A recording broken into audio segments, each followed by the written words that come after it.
দেখো বন্ধুরা, আমরা 11 তারিখ প্রোগ্রামে গিয়েছিলাম গোপীবল্লভপুর পাঁচ কাহানি। আর তার পাশেই ছিল উক্তা। তো উক্তা থেকে যে কমিটির দাদাভাইরা এসেছিল, দেবাশিস দা এসেছিল। এই যে দেখো, মানে একটা গিফট পাঠিয়েছে। গিফটই বলবো, আর কি বলবো। এই যে সবজি, কী কী সবজি আছে চলো দেখাই যাক। এই যে এর মধ্যে কি আছে এখন দেখি। টমেটো, দেখো একদম লাল লাল টমেটো কিন্তু। আর তারপরে রয়েছে এই যে ফুলকপি, একদম সাদা সাদা ফুলকপি। আর এইদিকে রয়েছে অনেকগুলো বিন। আর দেখি ভেতরে কি আছে, পুরোটা ঢেলেই দিই, একটা একটা তো বের করা যাচ্ছে না। এই যে দেখো,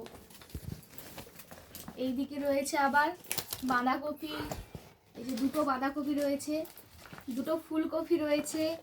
এই যে রয়েছে বেগুন আর টমেটো, বিন। তো থ্যাংক ইউ দেবাশিস দা, মানে এত সুন্দর গিফট পাঠানোর জন্য। আর তো তোমরা এভাবেই কিন্তু পাশে থাকো, তোমাদের ভালোবাসাতে কিন্তু আজকে এই জায়গাটাতে আসতে পেরেছি। তো আরও ভিডিওটা বেশি বেশি করে শেয়ার করে দাও, যাতে পরবর্তীকালে আরও এরকম সুন্দর সুন্দর গিফট আসে। তো চলো দেখা হচ্ছে নেক্সট কোনো মিনি ব্লগে। Bye bye.